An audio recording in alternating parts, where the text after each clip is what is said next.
I recently ran a poll asking viewers which AM4 CPUs they were most interested in seeing updated gaming benchmarks for, and unsurprisingly, the Ryzen 7 5800X 3D received by far the most votes. So screw the 53% of you who requested that CPU, you're not getting it. At least not today, but relax, I will be retesting it at some point in the near future, I promise. In the meantime, I decided to test the other three options, the 5600X, 5700X, and 5800XT, because even though collectively they still received fewer votes, I agree with the most upvoted comments on that thread that requested I test these models over the 5800X 3D, as you can still buy them, and there's a lot less data online when compared to the much loved and now extinct 5800X 3D. So as usual, there is a lot of data to go over, but before we get into it, today's video is sponsored by Gigabyte's GeForce RTX 50 series gaming laptops. The Aorus Master 18 and 16 are super high performance beasts with up to RTX 5090 laptop graphics, stunning 240Hz HDR displays, and top-end features like a PCIe Gen 5 SSD and Wi-Fi 7. The Aero X16 Copilot Plus PC is the perfect choice for gamers and creators on the go, with a portable chassis, up to RTX 5070 laptop graphics, and a high-resolution Pantone validated display. The gaming A16 and A16 Pro are also available with up to RTX 5080 laptop graphics, WindForce cooling, and overall great bang for buck. With NVIDIA GeForce RTX graphics, you have access to superb performance and cutting-edge features like DLSS 4 transformer model upscaling and 4x multi-frame generation. Okay, so before we jump into the graphs, I'd just like to note that for this testing, I've dropped Assassin's Creed Shadows as it wasn't a great game to test with, and I've replaced it with 3 more titles, which includes Borderlands 4, Battlefield 6, and Ark Raiders. So there are 14 games in total, each tested with 2 quality presets, and of course we're testing at 1080p with an RTX 5090 because this is a CPU benchmark. Okay, time for the graphs. Starting with Rainbow Six Siege, using the medium preset, we find remarkably strong performance from the Zen 3 processors. The 5600X, for example, was 11% faster than the Core Ultra 5 225F, and a massive 26% faster than the 12400F, using the same DDR4 3600 memory, I might add. It also crushed the Ryzen 5 5500 by a 37% margin. Not only that, but it was just 3% slower than the 5700X and 5% slower than the 5800XT. But those Ryzen 7 parts were also very impressive, coming in less than 10% slower than the DDR5-enabled 7500F. We're also looking at similar margins when using the Ultra Plus preset. Okay, so moving on to Battlefield 6, and again, the 5600X, 5700X, and 5800XT all look really impressive here. The 8-core models were only up to 5% faster than the 5600X, so a minimal advantage there for those 2 additional cores. And we see when looking at the 5600X that it was anywhere from 2 to 10% faster than the 12400F, depending on the quality settings, and that's with the Core i5 using DDR4 memory. Meanwhile, the 5700X was just 10 to 13% slower than the 7500F, so these older Zen 3 processors are still very nippy. Another new game where these older Zen 3 processors can still easily throughput over 100 FPS is Ark Raiders. Again, the 5600X was able to beat the 12400F using DDR4 memory, delivering 3 to 7% better performance, depending on the quality settings. Not only that, but the 8-core versions were just a few frames faster. The 5800XT, for example, was just 4 to 5% faster, so a very minimal improvement there for a processor with 33% more cores. Next up, we have Borderlands 4, and again, the Zen 3 processors are very competitive with more modern options like the 225F and 7500F. Using the medium quality preset, the 5600X averaged 118 FPS, making the 5800XT a mere 3% faster. However, this did mean the 5600X was 15% faster than the DDR4-enabled 12400F, and just 9% slower than the 12400F when using DDR5 memory. We're also only looking at a 16% performance increase from the 5600X to the 7500F. Then once we switch to the Badass preset, performance becomes mostly GPU limited, so now we're seeing much less of a performance difference between the various CPUs tested. Marvel Rivals also plays well using these older Zen 3 processors. The 5600X averaged 131 FPS using the medium preset, making the 5800XT just 7% faster. The 5600X was also 15% faster than the 5500 and 22% faster than the 12400F with DDR4 memory, though 8% slower than the 12400F once we paired it with DDR5.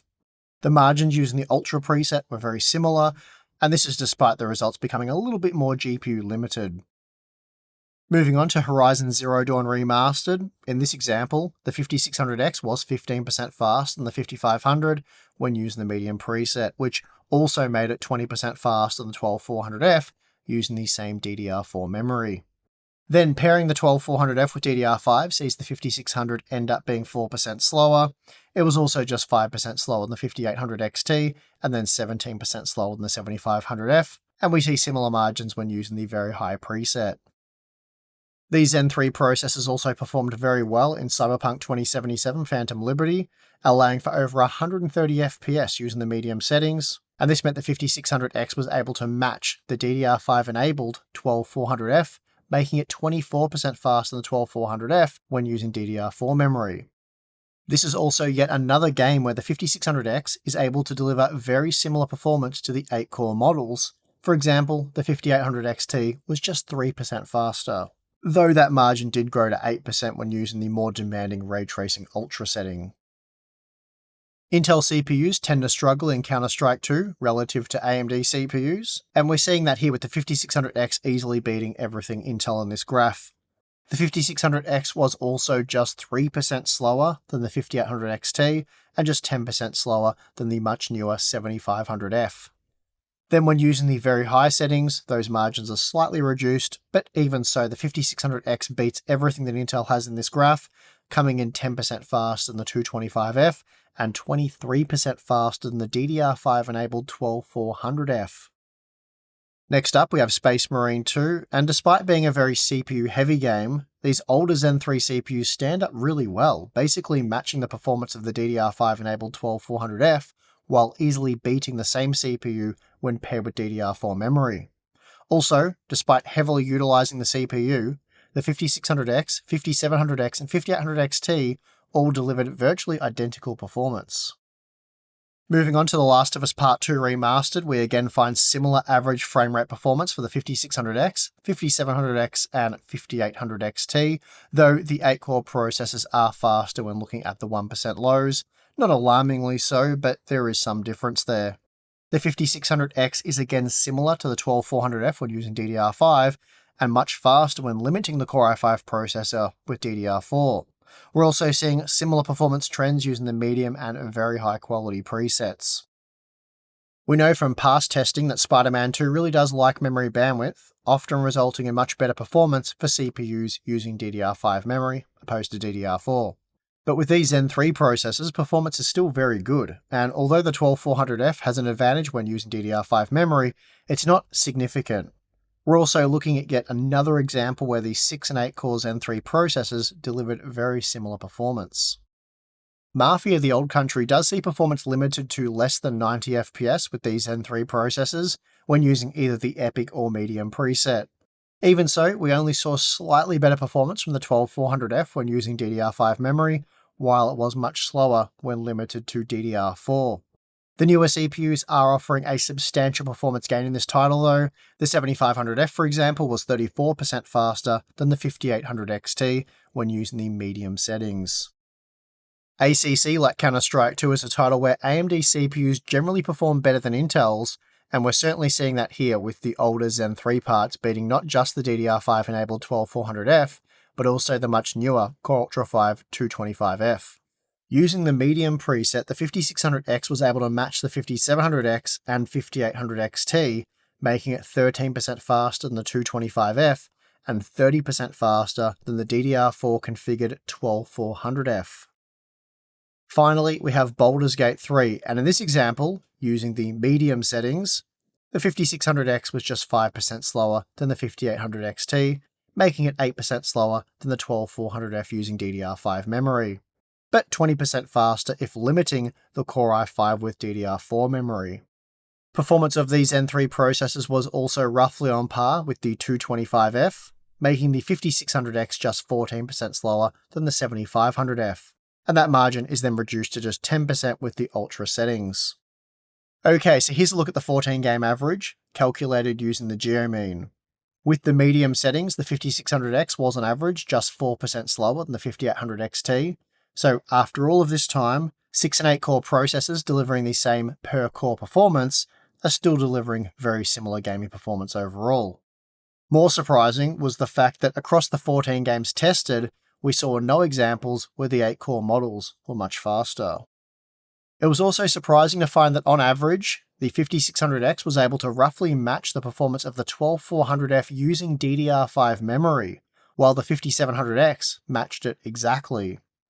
Not only that, but when using the exact same DDR4 3600 memory, the 5600X wound up being 20% faster on average.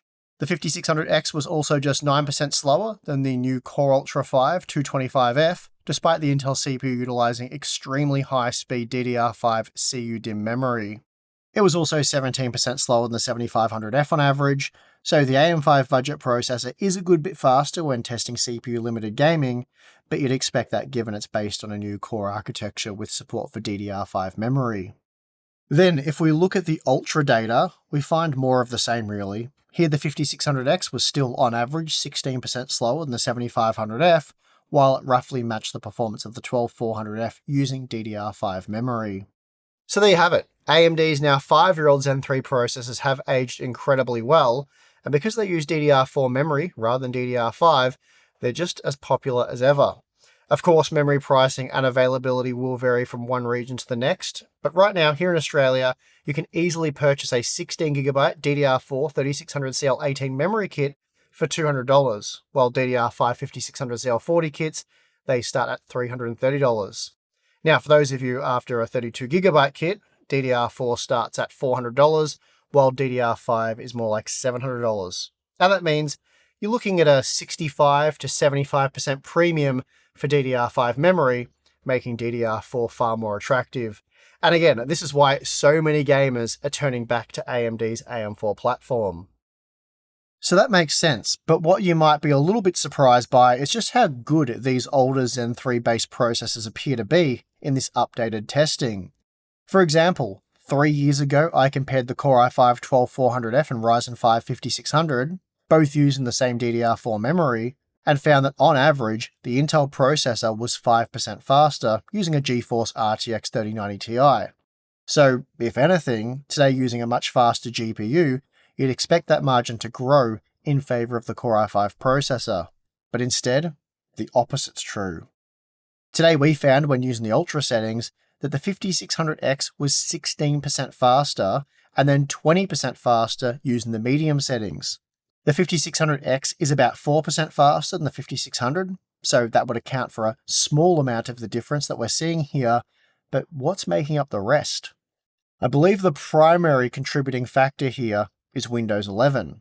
With version 24H2, Microsoft greatly improved the performance of AMD's Ryzen processors, and this includes Zen 3. I found, on average, a 10% improvement for Zen 5 based on the 9700X across 22 games when comparing 24H2 to the previous 23H2 build. This unexpected performance uplift was also confirmed by Hardware Canucks, who reported a 15% improvement on average for Ryzen when testing at 720p with low quality settings, or 7% at 1080p with high settings. And more recently, I was looking over the Tech PowerUp CPU data, which they haven't fully updated yet, but even so, their most recent data reveals a few interesting things. And the most updated data can be found in their 9950X 3D review, which includes the Core i9 14900K and Ryzen 7 9800X 3D, and crucially they collected this data on Windows 11 24H2. If we compare that data to their 9800X 3D review, which used 23H2, we find some very interesting data for the games that were featured in both content pieces.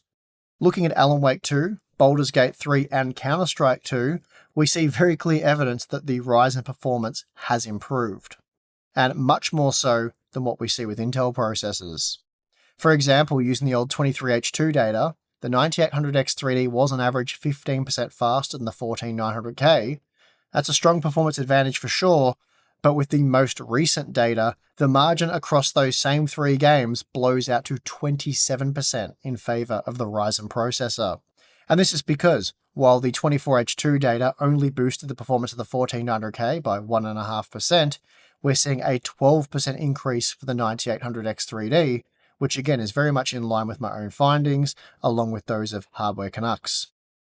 Of course, this is just 3 games, and we didn't see performance gains for all titles, but it is crystal clear evidence that Windows 11 24H2 did help boost the performance of Ryzen processors, while doing very little for Intel. So it'll be interesting to review the tech power-up data once they update all of their parts like the 5600X and 12400F. So it does appear as though, in a way, the 24H2 update has given these Zen 3 processors a generational boost. All gamers have to do is update to the latest version. So this, coupled with the current DRAM pricing disaster, you start to see why parts like the Ryzen 5 5600X are becoming so appealing. Right now here in Australia, the 5600X costs just $190 and does come with a cooler. The 5700X can be had for $290 and the 5800XT $340, making the 6-core model by far the best value option for gamers. Over in the US, availability of these parts looks very limited, with the 5800XT being the only well-stocked option for $225 US over on Newegg. But of course, be sure to check availability in your region. Anyway, that is going to do it for this video. I've now got to go test the 5800X 3D to keep 53% of you happy, so I best get to it. If you enjoyed this video, you know what to do. The like button, subscribe, do all that stuff. We also have the join button or Patreon, link in the video description, if you want to get more Hardware Unboxed goodness. So if you sign up to either of those, it will give you access to our exclusive Discord server, monthly live streams, Q&A stuff, and behind-the-scenes content. So check that out if you're interested. But if not, that is perfectly fine, and I would like to thank you for watching this video. I'm your host, Steve.